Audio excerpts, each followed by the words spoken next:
अभी तक जो लोग आज जुड़े हुए हैं, कल नहीं थे वो हम लोग के साथ।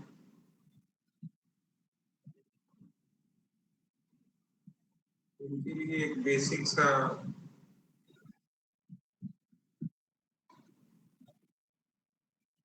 इंट्रोडक्शन ये है कि हम लोग अभाव पे चर्चा कर रहे हैं। Good evening sir.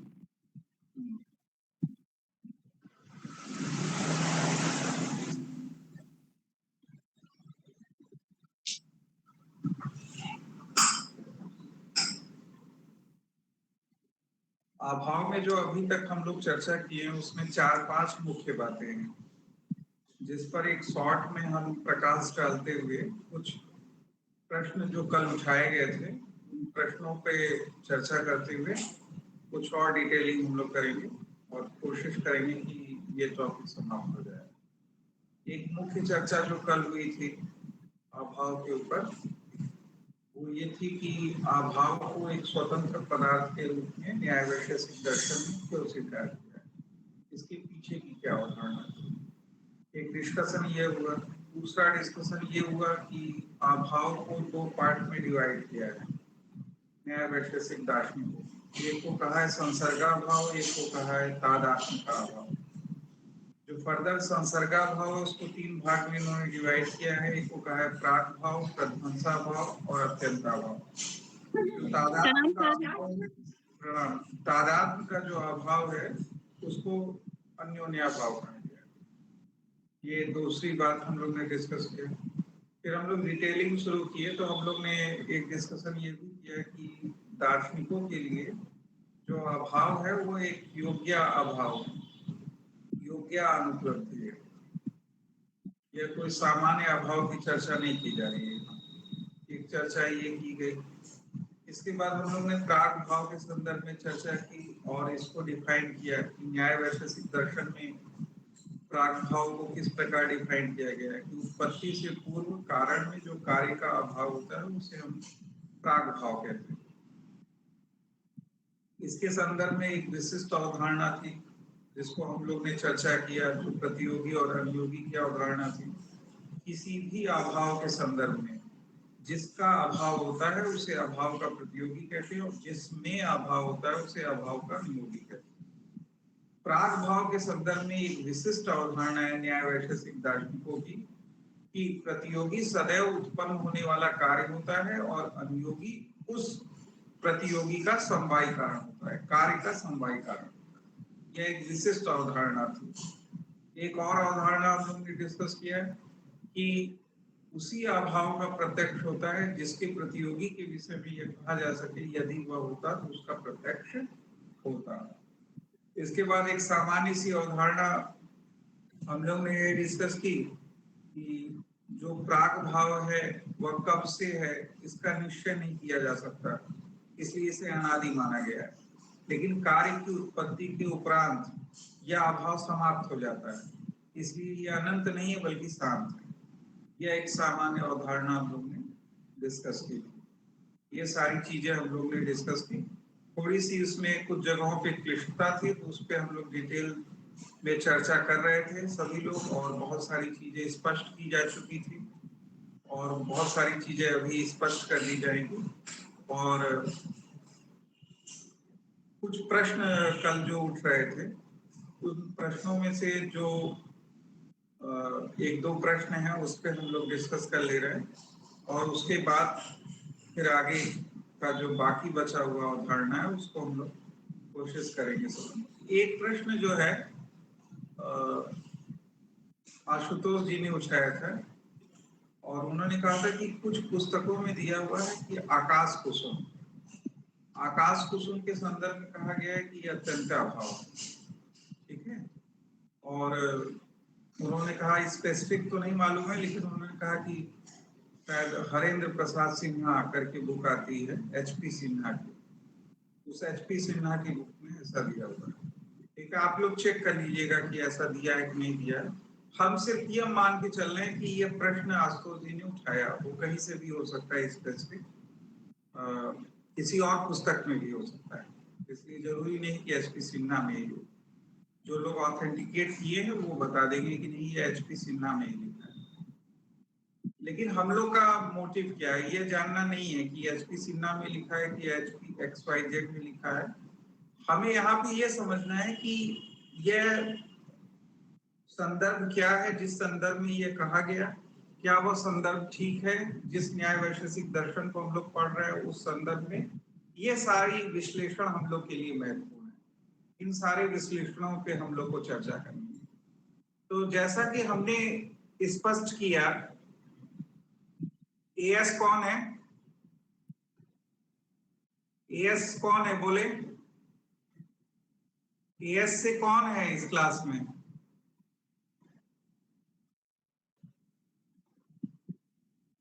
कोई यहाँ पे उसको गवर्न कर रहा है क्लास को? मीनू? Yes sir. एएस करके कोई इसमें जुड़ा हुआ है क्या? तो कोई न्यू है सर, लग रहा है पहली बार क्लास कर रहा है। कोई उसको बाहर ऐसा आया है। उसको बाहर करिए। हाँ सर के पास मैसेज हम कर रहे हैं। नॉनसेंस, सड़क छाप लोग आ जाते हैं।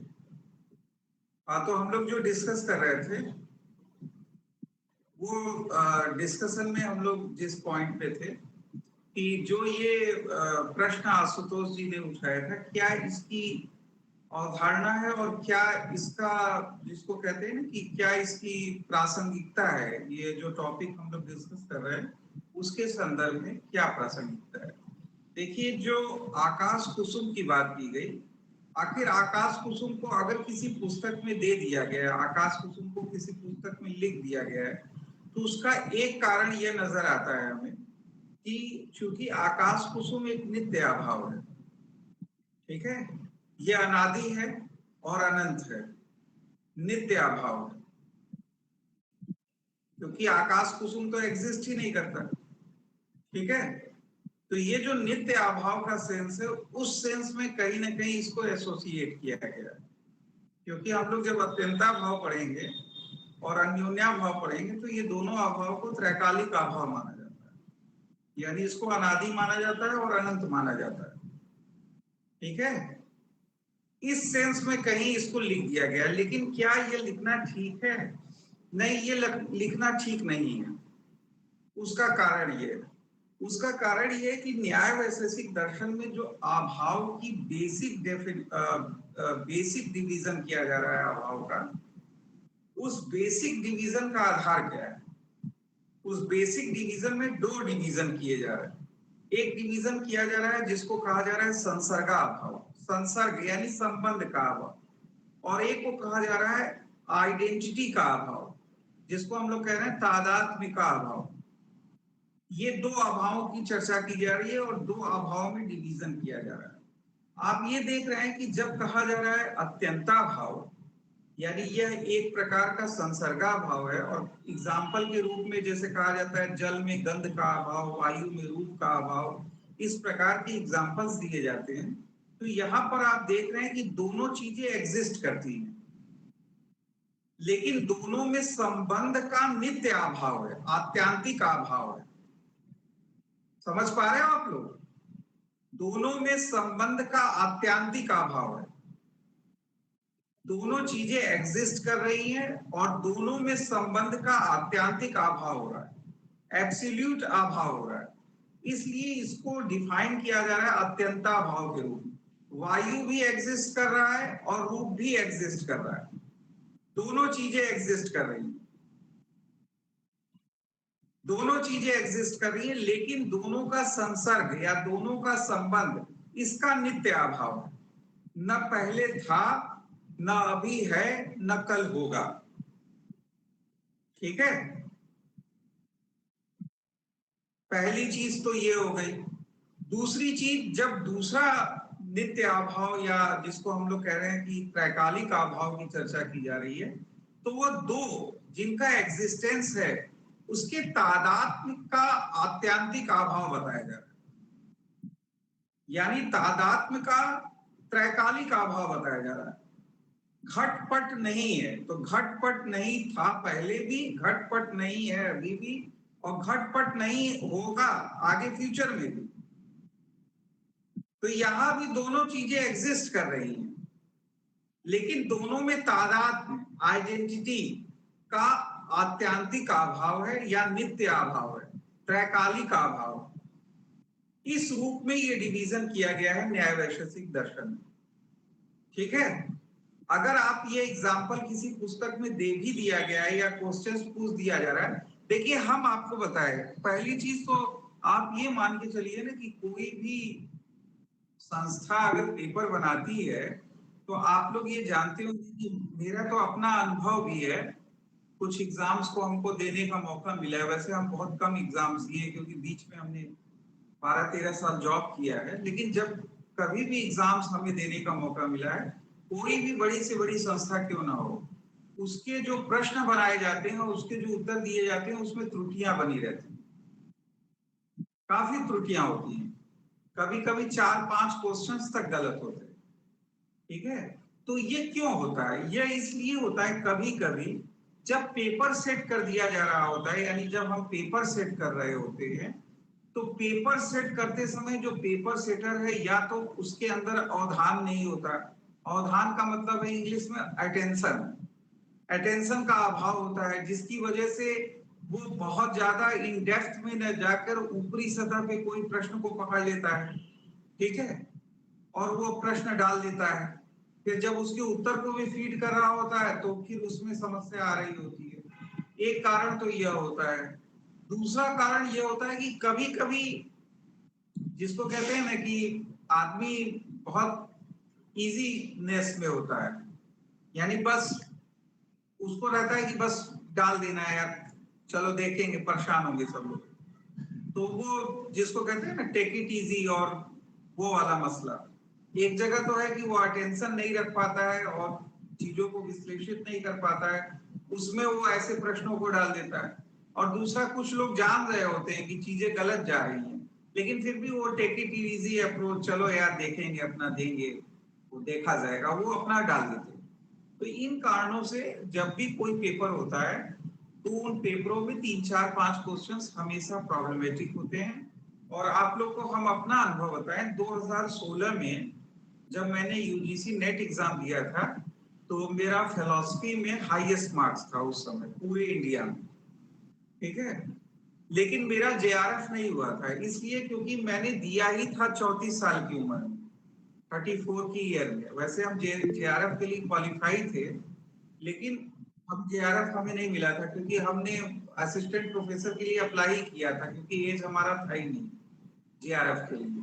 पहली चीज तो हम ये क्यों आपको चर्चा कर रहे हैं, इसलिए नहीं कि वो कि हम हाईएस्ट मार्क्स, तो इतना पढ़ाने के बाद तो आपको लग ही रहा होगा कि सर किसी में बैठेंगे तो हाईएस्ट मार्क्स ही इनका आएगा, वो तो कोई बड़ी बात नहीं है। लेकिन ये जो हम बताना चाह रहे हैं ना कि उस समय हाईएस्ट मार्क्स हम निकाले कैसे। हाईएस्ट मार्क्स देता नहीं है, आप लोगों को पता होगा, हाईएस्ट मार्क्स देता नहीं है, लेकिन आप थोड़ा सा दिमाग लगाएंगे ना तो हाईएस्ट मार्क्स निकाल सकते हैं आप। कोई बता सकता है कि कैसे निकाल सकते हैं हाईएस्ट मार्क्स, कि आपका जो स्कोर आया है वो हाईएस्ट है कि नहीं, उसको निकाल सकते हैं आप। कोई इसमें से बता सकता है कैसे? हाथ खड़ा करें किसी को आ रहा है तो।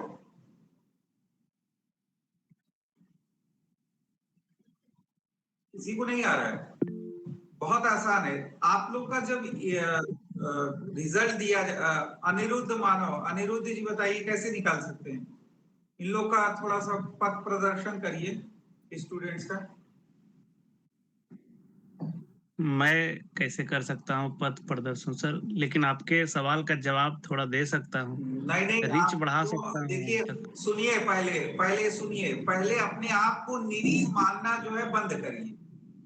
ठीक है, अपने आप को निरीह दीनहीन मानना बंद करिए। अगर गुरु के मुंह से निकल रहा है पथ प्रदर्शन करिए, तो पथ प्रदर्शन करेंगे आप, और दीनहीन मानते ओके रहेंगे सर। तो ऐसे ही रह जाएंगे। एक आपको मालूम है कि एक गाना चला है, बहुत पुराना गाना था, आप लोग सुने होंगे, थोड़ा है थोड़े की जरूरत है। सुने हैं? कितने लोग सुने हैं? थोड़ा है थोड़े की जरूरत है, तो भगवान क्या कहते हैं? तथास्तु, जाओ जाओ, ऐसे ही रहोगे जिंदगी भर। ठीक है, चलिए आप पद प्रदर्शन करिए, बताइए। या सर मेरे यूजीसी उत्तर दीजिए, बताइए। यूजीसी सर हर सब्जेक्ट का टॉपर लिस्ट निकालती है सर। तो आप अच्छा। आई थिंक पेपर 1 और पेपर 2 के उससे आपने मैच किया होगा कि इसका पेपर 1 में इतना सही हो रहा है और इतना और हाँ, पेपर 2 में इतना, तो देखिए उससे जब आपने हम आकलन दिए किया थे, होगा। सुनिए ठीक है, जब हम दिए थे 2016 में, तब टॉपर लिस्ट जैसी कोई चीज नहीं थी। बस ये होता है ना कि जब वो रिजल्ट देते हैं तो वो रिजल्ट पूरा दे देते हैं अपना पूरा रिजल्ट। जैसे अगर फिलॉसफी का आप ओपन करेंगे तो फिलॉसफी के रोल नंबर वाइज जितने भी उसके फर्स्ट पेपर में सेकंड और पहले थर्ड होता था, अभी तो शायद 2 ही होता है, तो फर्स्ट और सेकंड पेपर का पूरा एक साथ मार्क्स दे देगा और वो रैंडम रहेगा। आपको क्या करना है ना कि कंट्रोल सी करके उस सारी चीजों को कॉपी कर लेना है। कॉपी करके आप अपने एक्सेल को खोल लीजिए और एक्सेल में कंट्रोल यस उसको कंट्रोल वी कर दीजिए, पेस्ट कर दीजिए। जब पे आप उसको पेस्ट कर देंगे ना, तो उसके बाद जो है उसमें एक तरीका होता है जिससे आप उसको जिसको कहते हैं ना फिल्टर लगाना। फिल्टर का एक ऑप्शन होता है। जब आप फिल्टर लगा दोगे उसमें, तो उसमें ऑप्शन आता है कि आप मार्क्स को हाई टू लो इसको सेट कर सकते हो। तो जब आप अपने मार्क्स को हाई टू लो सेट करोगे, फर्स्ट पेपर को सेकंड पेपर को, तो आपका ऊपर से नीचे पूरा वो सेट हो जाएगा, मतलब वो क्रम में आ जाएगा। अगर आप सबसे हाई से फिर लो जाओगे तो सबसे अच्छे मार्क्स वाला जो व्यक्ति होगा वो सबसे ऊपर आ जाएगा। तो उसी आधार पे आप फर्स्ट और सेकंड पेपर के मार्क्स जोड़ के आप निकाल सकते हो कि आपने का परफॉर्मेंस पूरे इंडिया में कैसा है। वैसे ही हमने निकाला था। वैसे हम लोग इस समय नहीं देता था, अगर अभी देता हो तो देता होगा टॉपर लिस्ट। तो मेरा कहने का मतलब कि 2016 में हमने 2 प्रश्नों पे क्लेम किया था। 2 प्रश्न इनके गलत दिए हुए थे, उसका उत्तर जो है गलत दिया हुआ था, या फिर वो उत्तर में समस्या ये थी कि उसमें अलग अलग तरह का व्यू था जिसकी वजह से वो सही नहीं था। तो हमने दोनों में क्लेम किया और दोनों एक्सेप्ट हुआ। और एक्सेप्ट होने के बाद 1000 पर क्वेश्चन फीस थी उसकी, और 1000 पर क्वेश्चन के हिसाब से 2 क्वेश्चन किया था, तो 2000 रुपए हमको चेक से वापस भी मिल गया। मतलब अगर आप जेन्युइन क्लेम करोगे तो आपका पैसा भी वापस मिल जाएगा। तो ये सारी कथा हम क्यों सुना रहे हैं? हम इसलिए सुना रहे हैं ना कि आप लोग प्रश्नों को देख के परेशान मत हुआ करिए कि ये उत्तर गलत दिया है या कंफ्यूजन हो रहा है। वो चीजें हो जाती हैं, ऐसी चीजें आती हैं। अगर आशुतोष जी ने ये बताया कि इस तरह का प्रश्न पूछ दिया गया था आकाश कुसुम को लेके और उसमें ऑप्शन दिया था, तो पहले तो विश्लेषण से आपको स्पष्ट हो गया होगा कि ये जो सिमिलरिटी इसमें जो एक तरह से ये आ रहा है ना कि ये आत्यांतिक अभाव या नित्य अभाव है। आकाश कुसुम न पहले था, न अभी है, न भविष्य में होगा। ठीक है। और अत्यंताभाव और अन्योन्याभाव में भी ये दोनों परिघटना घटित होती है। न पहले था, न अभी है, न फ्यूचर में होगा, न भविष्य में होगा। लेकिन दोनों में क्या डिफरेंस है इसको आप समझ पा रहे हो कि यहाँ जो डिवीजन हो रहा है वो 2 बेसिस पे हो रहा है।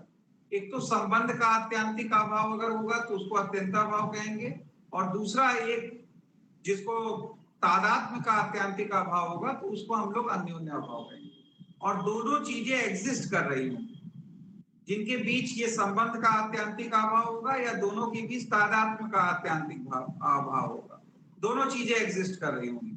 तो क्या आकाश कुसुम एग्जिस्ट करता है क्या? आकाश कुसुम एग्जिस्ट कर रहा है? नहीं सर।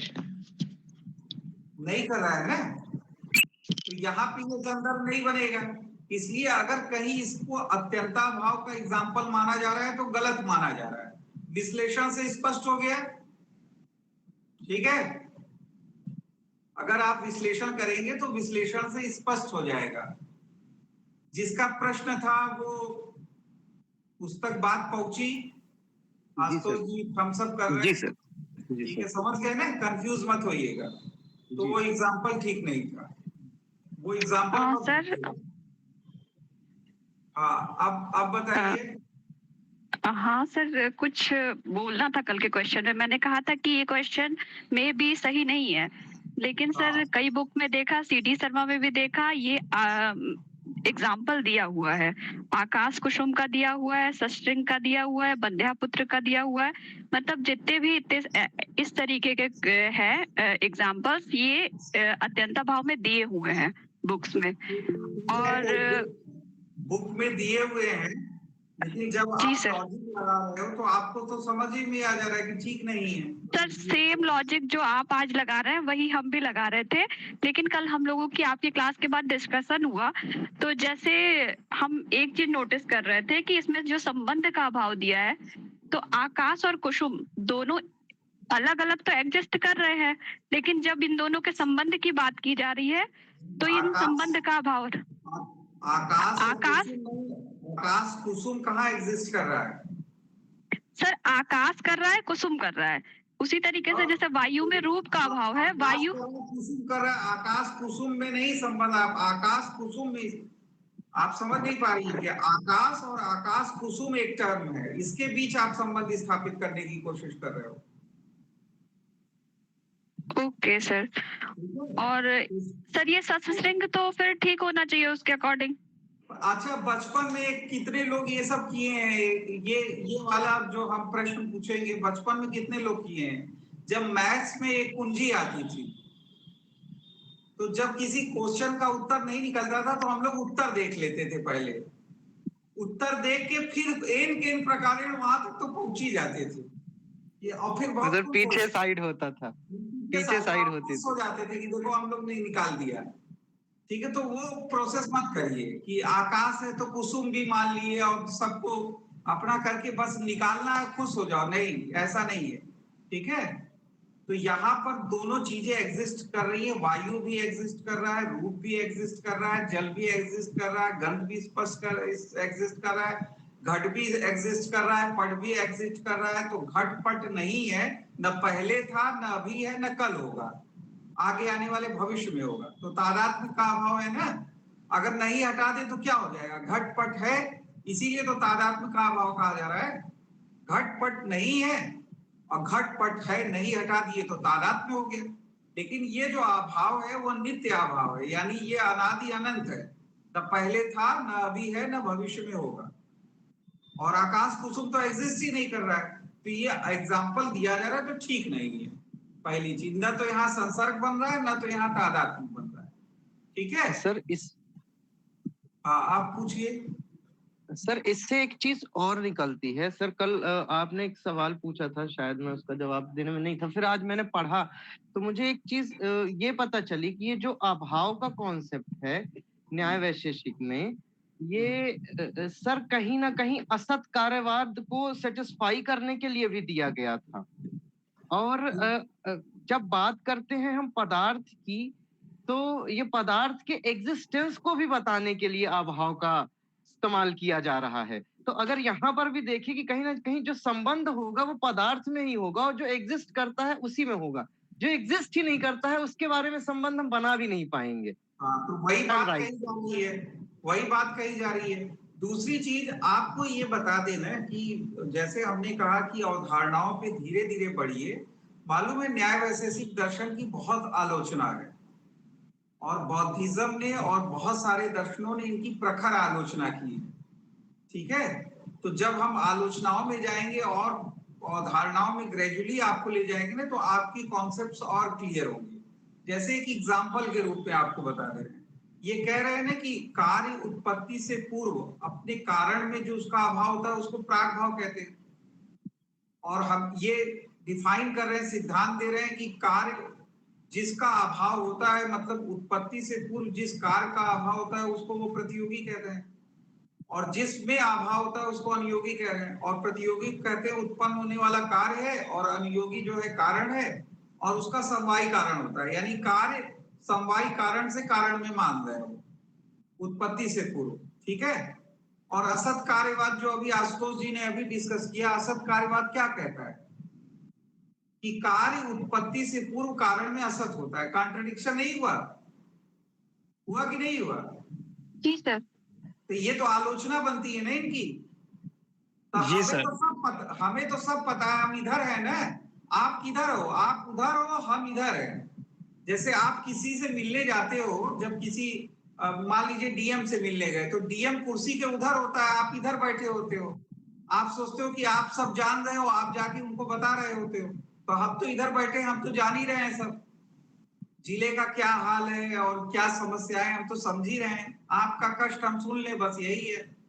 ठीक है, तो आप लोग परेशान मत होइए, समस्याएं इनके यहाँ बहुत सारी है और आलोचनाएं बनेगी, लेकिन अभी अवधारणाएं तो आपको समझ में आए, पहले पहले बेसिक अवधारणा तो समझ में आए। तो आप लोग अब तो ये समझ गए होंगे कि जो आकाश कुसुम का एग्जाम्पल अत्यंता भाव के रूप में देना न्याय संगत नहीं है न्याय वैशेषिक दर्शन के संदर्भ में, क्योंकि अगर हम मान ले आकाश कुसुम को नित्य अभाव त्रैकालिक अभाव के रूप में मान ले, तो यहाँ पर जो दो त्रैकालिक अभाव है, एक तो अत्यंताभाव और दूसरा अन्योन्याभाव, यह दोनों त्रैकालिक अभाव, एक में संसर्ग का अभाव है, एक में तादात्म्य का अभाव है, और जिनके बीच है दोनों एग्जिस्ट करते हैं, और ये दोनों परिस्थिति आकाश कुसुम के संदर्भ में नहीं बनती। ठीक है, इसलिए इसको इसके एग्जाम्पल के रूप में मानना ठीक नहीं है। यह बात अवधारणा आप लोग को समझ में आ गई हो। अब कुछ लोग हाथ उठाए हैं, जो हाथ उठाए हैं वो बताएं। जी सर, मैं ये जानना चाह रहा था, एक 2023 में क्वेश्चन आया था, इस क्षण में घट में पट का अभाव, इसमें इस क्षण में घट में पट का अभाव, इस क्षण में घट में पट का अभाव, जी सर, ये कौन सा अभाव होगा? बताइए क्या होगा आशुतोष जी?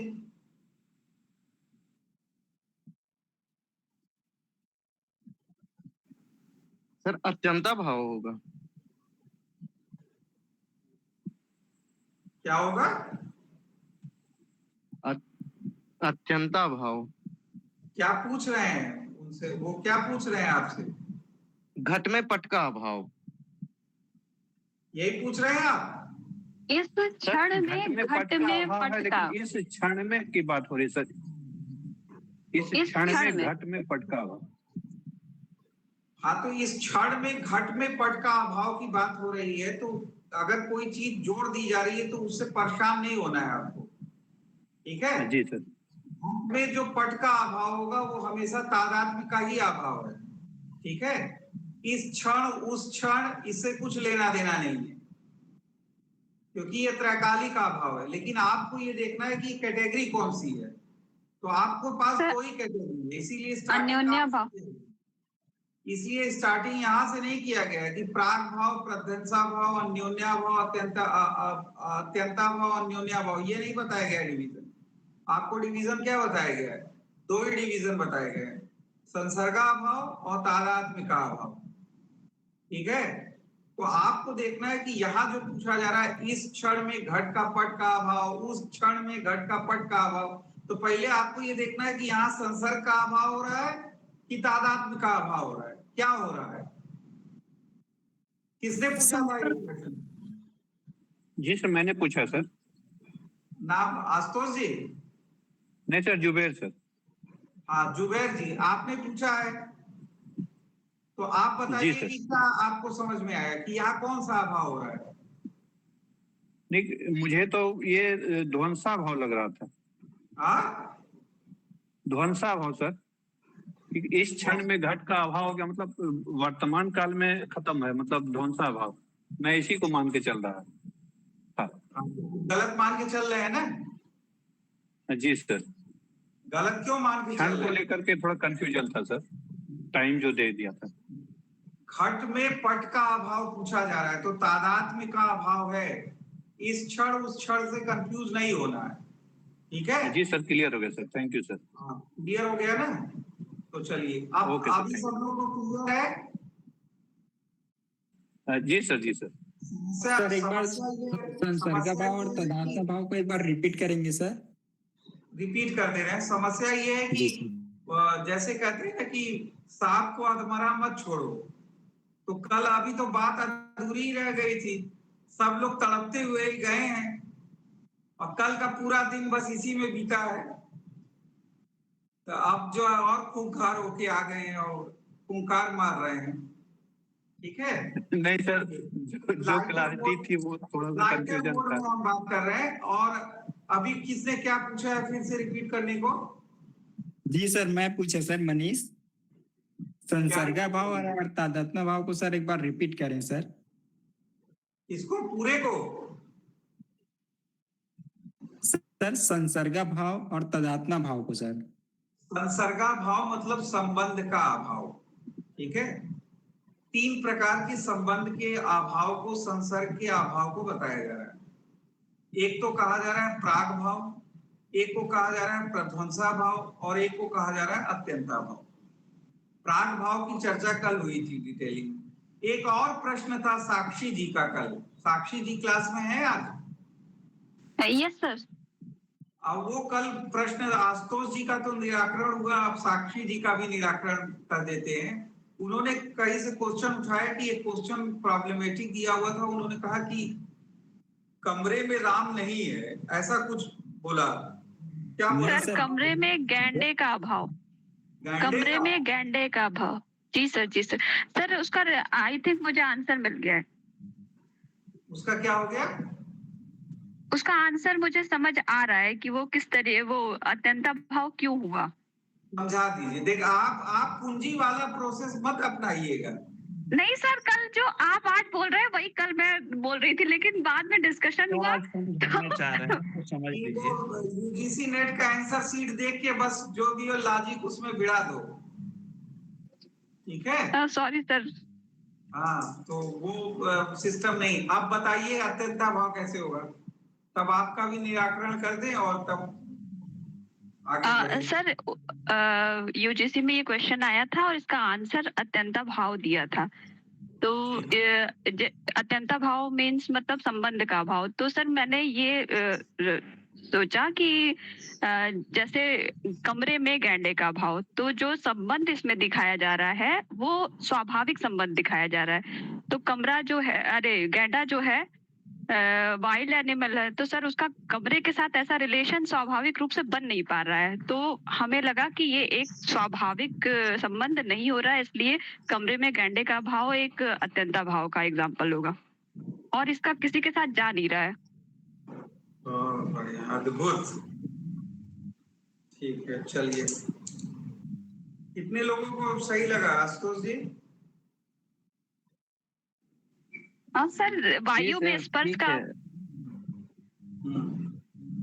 सर एक स्वाभाविक संबंध होना चाहिए ना। संबंध जैसे जैसे हम लोग कहते हैं एग्जाम्पल कि मनुष्य मरणशील है, तो हम स्वाभाविक तौर पे लगाते हैं कि सभी मनुष्य मरणशील है। रुकिए, हम बता रहे हैं आपको। पहले तो आप लोग को जो बताया ना, न्याय वैशेषिक दर्शन के संदर्भ में सोचिए। बाकी सब कहाँ क्या क्या है वो सब मत लाइए यहाँ पे। ठीक है, पहले न्याय वैशेषिक के स्वरूप में लाके आपसे प्रश्न पूछा जा रहा है, तो उसके संदर्भ में आप सोचिए। जैसे कमरे में गैंडे का अभाव, ये कहा जा रहा है कि कमरे में गैंडे का अभाव, या हम कह दें कि कमरे में राम का अभाव, या कमरे में राम नहीं है, कमरे में गैंडा नहीं है, ऐसे बोल दे ना। यही बोल दें अगर हम। जी सर। कमरे में राम नहीं है, कमरे में गैंडा नहीं है, यानी हमको उसका अभाव हो रहा है। तो अब आप जो बताया गया अभी तक की अवधारणा, उसकी अवधारणा के अनुसार सोचिए। पहला जो आप बार बार जा रहे हो कि ये अत्यंता भाव होगा, तो आप ये बताइए कि अभी तक जो भी डिस्कशन चल रहा है, देखिए यहाँ पे जितने भी लोग हैं ना, हम ये मान के चल रहे हैं कि सभी लोग को बेसिक अवधारणाएं तो आ ही रही होंगी, क्योंकि अभी तो बताया गया केवल प्राग भाव। प्रध्वंसा भाव, अत्यंता भाव, अन्योन्या भाव की डिटेलिंग नहीं बताई गई है। लेकिन चूंकि डिस्कशन हो रहा है जा जाके, तो सभी लोग को तो बेसिक जानकारी है ही है। इसको मान के हम लोग चल रहे हैं और तभी डिस्कस कर रहे हैं, क्योंकि कई लोग नेट निकाल चुके हैं, कई लोग प्रिपरेशन कर रहे हैं 1-2 साल से। तो अब देखिए, आपको अभी अत्यंता भाव क्या डिस्कस किया गया, जो आशुतोष जी का प्रश्न था आकाश कुसुम के संदर्भ में। तो यहाँ पर जो बार बार आ रहा था संसर्ग का अभाव, तादात्म्य का अभाव, नित्य अभाव। तो आप लोग जान रहे हो कि न्याय वैशेषिक दर्शन में अत्यंता भाव को क्या माना गया है? नित्य अभाव माना गया है, त्रैकालिक अभाव माना गया है। Yes sir. तो कमरे में राम नहीं है, कमरे में गैंडा नहीं है, तो हो सकता है कि पहले हो और हो सकता है कि भविष्य में आ जाए, इसकी संभावना नहीं है। पूर्ण रूप से है सर। तो पूर्ण रूप से है। अनिरुद्ध जी कह रहे हैं कि पूर्ण रूप से है, और जब साक्षी जी बता रही थी तो क्लैपिंग भी कर रहे थे। आप जब सर उनको वाहवाही दिए ना, तो उस पे मैं किया था, उनके शब्दों और बातों पे नहीं, क्योंकि अरे कल तो ये चर्चा हो चुकी थी सर। हमारे वाहवाही के अनुसार मत चलिए, हम वाहवाही दूसरे सेंस में भी दे देते हैं, ठीक है। आप लोग अलर्ट रहिए, आप लोग अपना दिमाग खुला रखिए। पहली चीज की अनिरुद्ध जी ने भी कहा जैसे कि ये बात तो ठीक है, तो आप लोग इस बात को समझ रहे हैं कि भाई ये त्रैकाली का अभाव तो नहीं है, कमरे में गैंडा नहीं है, कमरे में गैंडे का अभाव, कमरे में राम का अभाव, XYZ का अभाव, यह तो अभी है। हो सकता है पहले ना हो, कमरे में गैंडा ही हो, रखा जाता हो,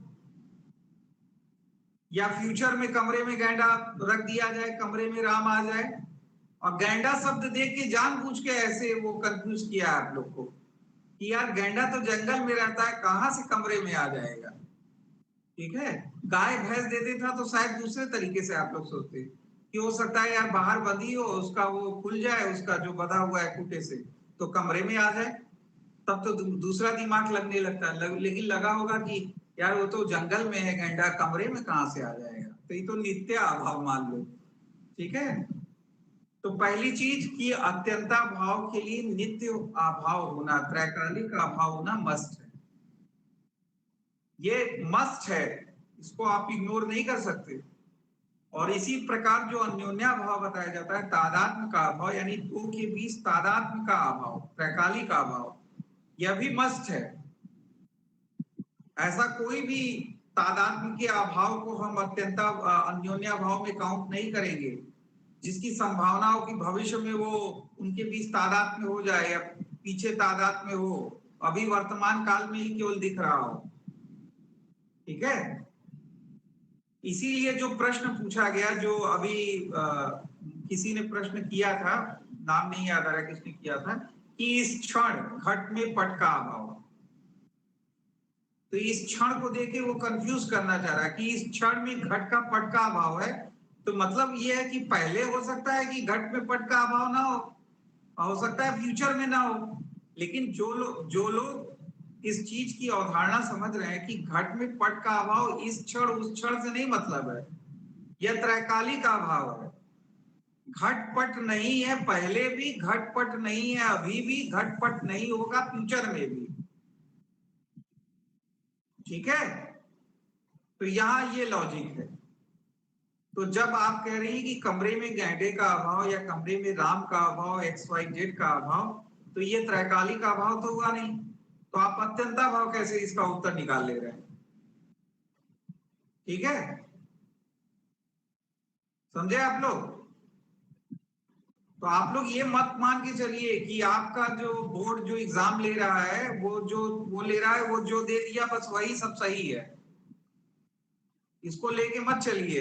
हम खुद ही क्वेश्चंस में क्लेम करके सुधरवाएं, आप लोग भी हर साल क्लेम करते होंगे, और उसमें से कई लोग होंगे जो सही करवाते होंगे अपना उत्तर को, या तो कैंसिल करवा देते होंगे या सबको मार्क्स बढ़ जाता होगा। इसलिए उसके आंसर से जाकर लॉजिक को घुमा फिरा के उत्तर तक पहुंचने की कोशिश मत करिए, इससे अपनी अवधारणाओं की क्षति करेंगे आप।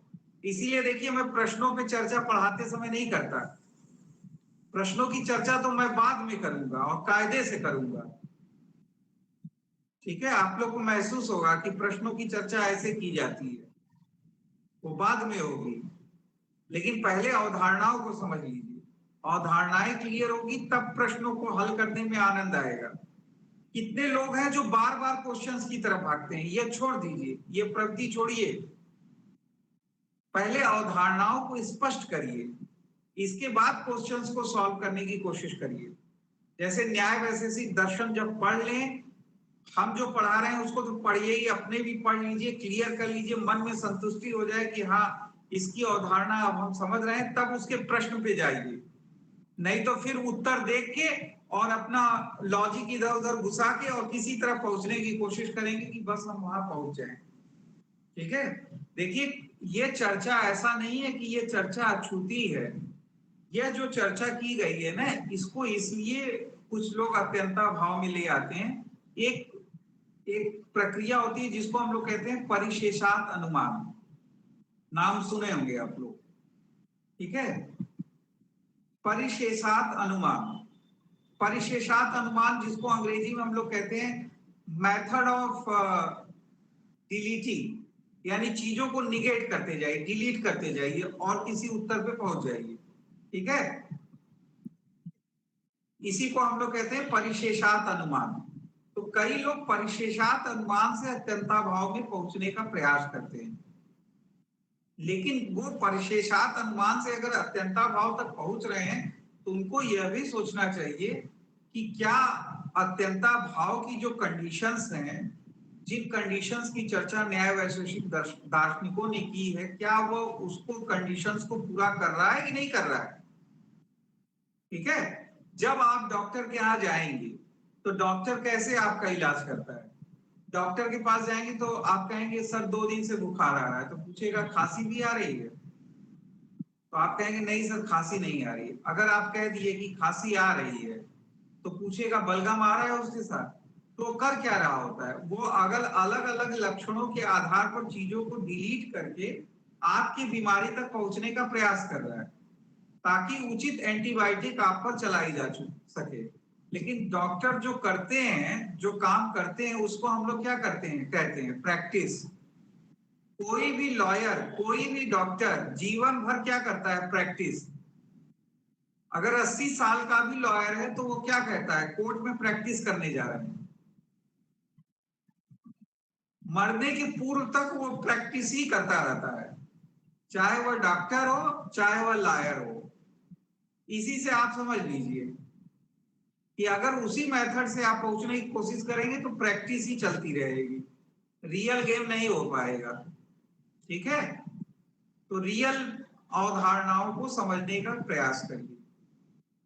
परिशेषात अनुमान से आप पहुंचने की कोशिश करें तो स्पष्ट, एकदम स्पष्ट है कि भाई जब कहा जा रहा है कि कमरे में गेंडा नहीं है, कमरे में राम नहीं है, कमरे में राम का अभाव है, तो इसको न तो हम प्राग भाव कह सकते हैं, क्योंकि प्राग भाव के लिए जो शर्तें हैं वो आप लोग जान रहे हैं। प्राग भाव के लिए शर्तें क्या है कि इसका जो प्रतियोगी होता है वह उत्पन्न होने वाला कार्य होता है और योगी जो होता है वो उसका समवायी कारण होता है। तो यहाँ तो ये कॉम्बिनेशन बना ही नहीं। प्रध्वंसा भाव कहता है कि कार्य की उत्पत्ति के उपरांत उसके नष्ट हो जाने से जो कार्य का अभाव होता है, तो यहाँ तो किसी के नष्ट होने की बात ही नहीं की जा रही है, तो यह भी अवधारणा नहीं बनी।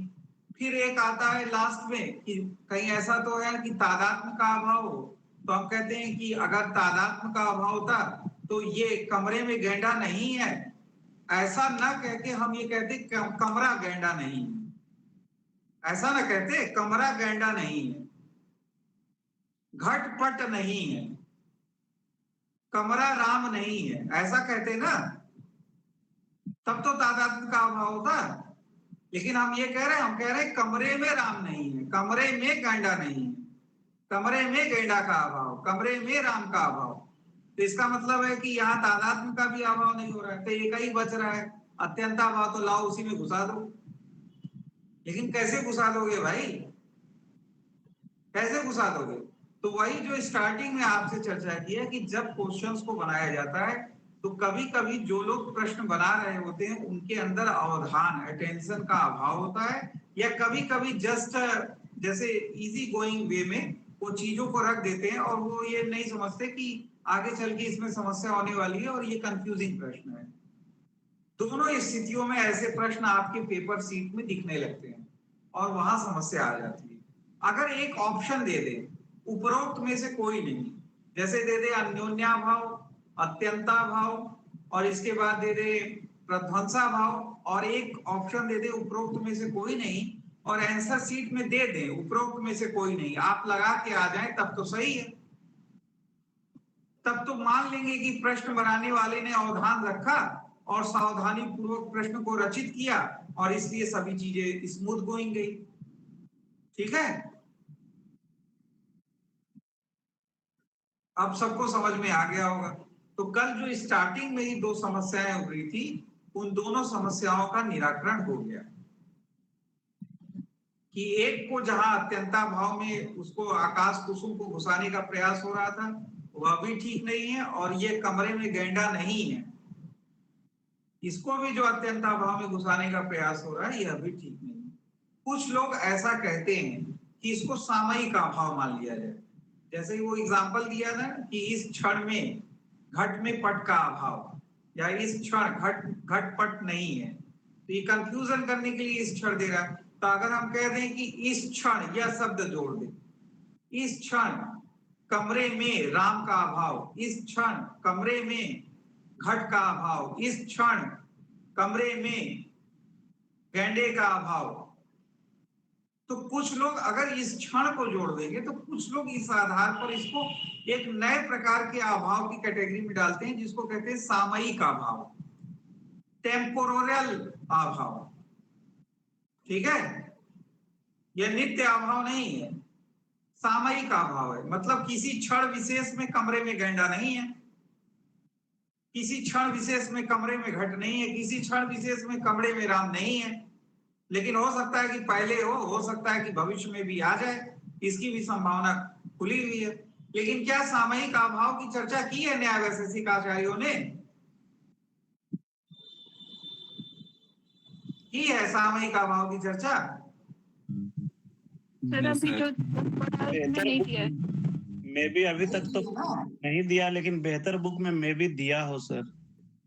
तो दिया हो सामयिक अभाव, अगर दिया हो ऑप्शन में भी एक सामयिक अभाव दे और उत्तर में भी उसको फीड कर दे, तब भी आप इसको लगा देंगे। लेकिन आगे अगर इस क्षण ना भी लगाया जाए तब भी हम सामयिक अभाव में चले जाएंगे, तो क्योंकि कहा जाता है बेस्ट आंसर चूज करिए, तो भी ये उत्तर सही हो जाएगा। लेकिन इसके लिए एग्जामिनर को अवधान रखना होगा ना, अटेंशन रखना होगा। ठीक है, अगर अटेंशन मैंने भी कई बार पेपर अलग अलग जगहों की कई यूनिवर्सिटीज के लिए मैंने सेट की है, कई यूनिवर्सिटीज के लिए मैंने पेपर सेट किया है, ऑब्जेक्टिव पेपर सेट किया है, सब्जेक्टिव पेपर सेट किया है। तो जब मैं पेपर बनाता हूं तो मैं बड़ा अवधान रखता हूं और कभी कोई शिकायत नहीं आती। अगर आप अटेंशन रख के बनाओगे तो नहीं होगी दिक्कत। दिक्कत सिर्फ उन्हीं दो वजहों से होती है, या तो आप अटेंशन खो दो, या तो आपके अंदर जिसको एक सामान्य भाषा में कहते हैं ना, वैसे हमको यूज नहीं करना चाहिए, चलिए कर ही देते हैं, जैसे खुजली होती है कई लोग को, खुजली मस्ती है ना कई लोग को, यार चलो यार ऐसे ही मस्ती में, तो खुजली में अगर डालोगे तो ये परेशानी करेगा, सब लोग खुजाते रहेंगे इधर उधर और ले लेके डिस्कशन होता रहेगा, टाइम बर्बाद करते रहेंगे और उसी में घुसा के अत्यंता भाव कहीं ना कहीं घुसने की कोशिश करेंगे। कहीं कहीं बुद्धम शरणम गच्छामि, धम्मम शरणम गच्छामि, कहीं कोई शरण मिल जाए। ठीक है, तो चलिए अब बड़ी डिटेल में हमने आप लोग को चर्चा कर दी सर और आप लोग को अब समझ में कष्ट आ गया होगा। अब देखिए कौनो क्वेश्चन गलत नहीं होगा आप लोग का, सामान्य से भी कोई प्रश्न गलत नहीं होगा और अभाव से भी कोई प्रश्न गलत नहीं होगा आप लोग का। और अगर कोई प्रश्न का उत्तर गलत दिया तो आप लोग क्लेम करोगे और निश्चित रूप से उसको उनको कैंसिल करना होगा, कर देंगे वो कैंसिल और आपका पैसा भी रिफंड हो जाएगा, निश्चिंत रहिए। गलतियां होती हैं और जहां दर्शन के क्षेत्र में ना इतनी विविधता है और इतना वैविध्य है, अगर जरा सा भी अटेंशन आप खोएंगे तो फिसल जाएंगे। ठीक है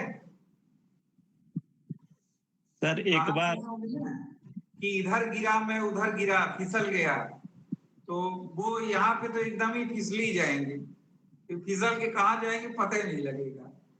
ठीक है, तो अब चलिए ये सारी बातें हो गई। और सर एक बार फिर से आकाश कुसुम पे आ सकते हैं क्या? क्यों नहीं आ सकते भाई, हमारा तो यही है ही, हम तो बैठे ही इसीलिए है। सर डेफिनेशन ये है अत्यंता भाव का कि दो बोल कौन रहा है, कौन बोल रहा है, कौन जी प्रश्न सर, कर रहा है? नाम बता दे। अनिरुद्ध सर। अनिरुद्ध जी, हाँ बताइए बताइए, आप बताइए क्या प्रश्न भी कुछ कर रहे हैं आप, बताइए। सर डिस्कशन होने के दरमियान सर फिर से मैं आकाश कुसुम पे आ गया सर। जिज्ञासा अच्छा। थी, उसे आप शांत करें सर। हाँ, जैसे हाँ। सर आपने कहा कि आकाश और कुसुम एग्जिस्ट नहीं करता है। ठीक, आकाश और कुसुम नहीं, आकाश कुसुम।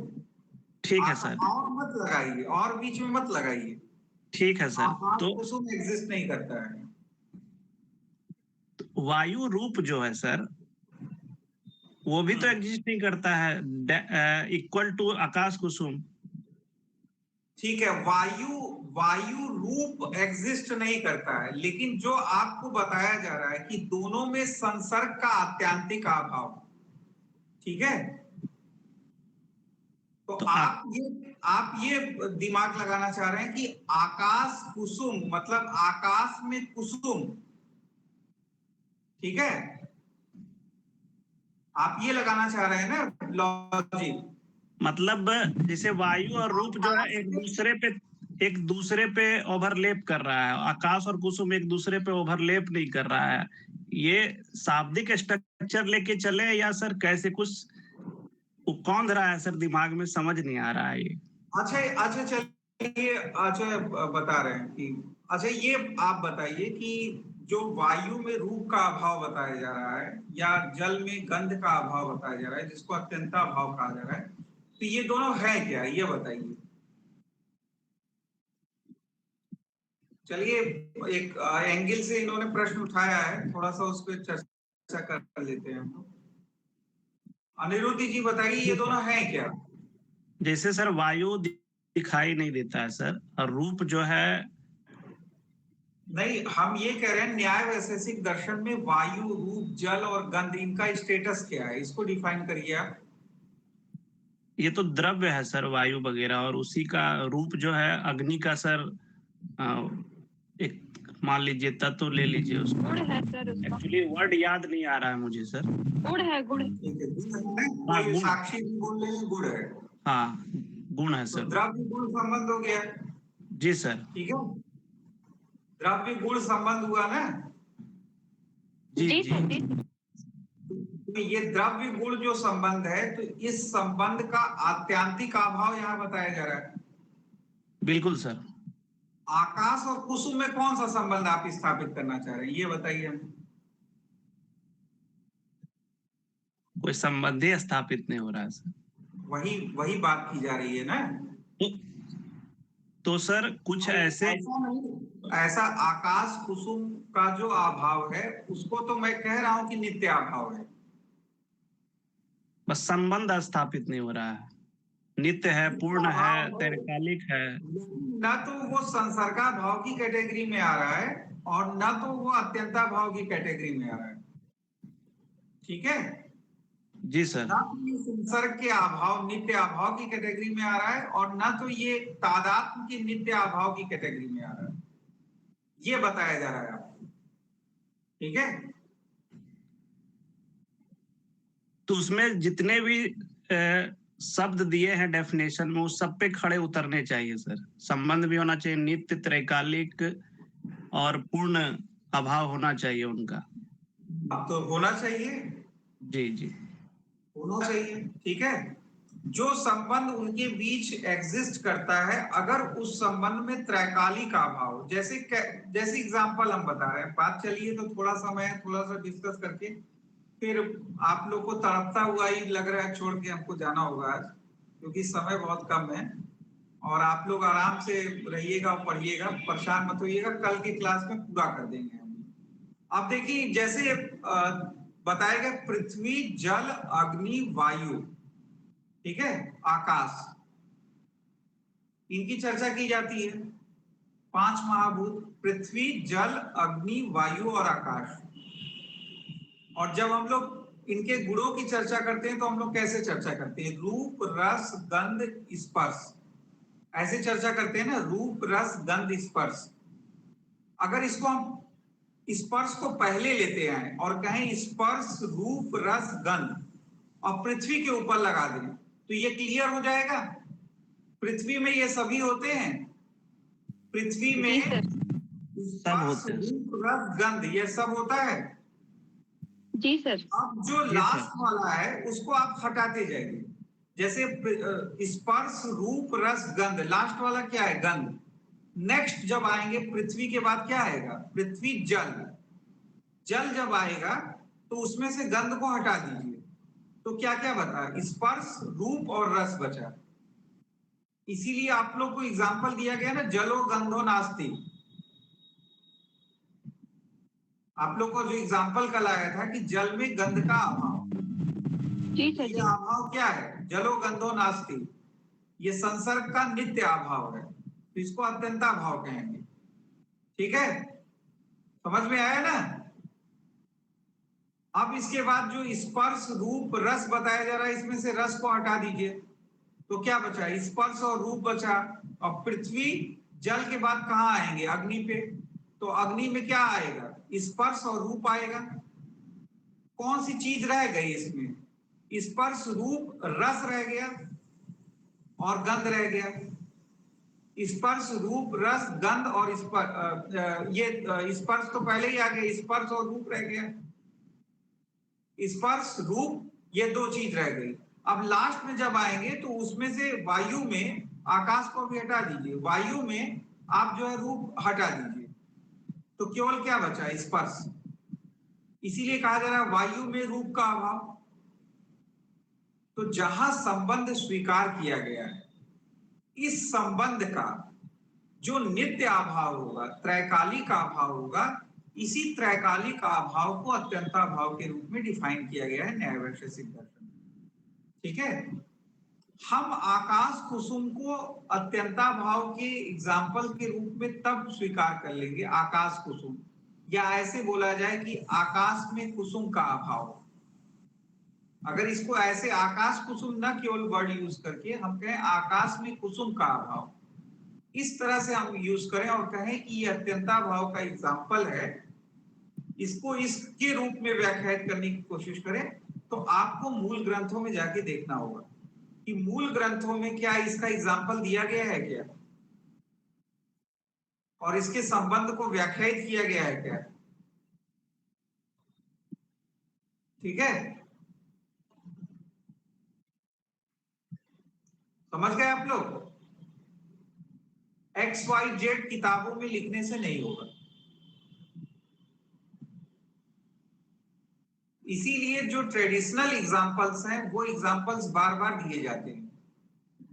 वायु में रूप का अभाव, जल में गंध का अभाव, ये सारे एग्जाम्पल्स जो ट्रेडिशनल एग्जाम्पल्स हैं, क्योंकि ये संसर्ग का अभाव है, नित्य अभाव। संसर्ग के दो अभाव और हैं, प्राग भाव और प्रध्वंसा भाव, लेकिन वो नित्य नहीं है, ये नित्य अभाव है, त्रैकालिक अभाव है। ठीक है, तो इस रूप में इसको समझिएगा। तो दो समस्याएं थी आप लोग को, और एक जो ये कमरे में गैंडा नहीं है, जो सामयिक अभाव, इसकी अवधारणा जो एक्सप्लेन किया गया कि इसको भी अत्यंताभाव में घुसाना ठीक नहीं है न्याय वैशेषिक, क्योंकि मूल ग्रंथों में नहीं स्वीकार किया गया है। कमरे में गैंडे का अभाव, कमरे में राम का अभाव, इसको सामयिक अभाव के रूप में मूल ग्रंथों में नहीं स्वीकृत किया गया है। यही तो प्रश्न है, ये लॉजिक से लोगों ने क्वेश्चन घुसाया है उसमें, और कई बुक्स में इसकी चर्चा की गई है।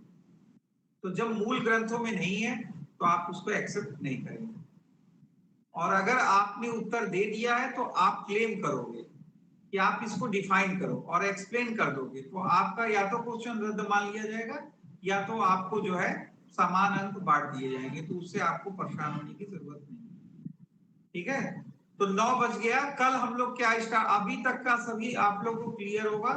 कल हम लोग क्या करेंगे कि जो बाकी बचे हुए अवधारणाएं हैं उनको समझ के तब लास्ट में एक बार क्वेश्चंस ले लेंगे आप लोग से, ताकि कल ये हफ्ता खत्म होने से पहले हम लोग अभाव को समाप्त कर लें। ठीक है, चलिए यस सर। समाप्त करते हैं। चलिए। Thank you sir. Thank you sir. Thank you sir, प्रणाम सर। आशुतोष भाई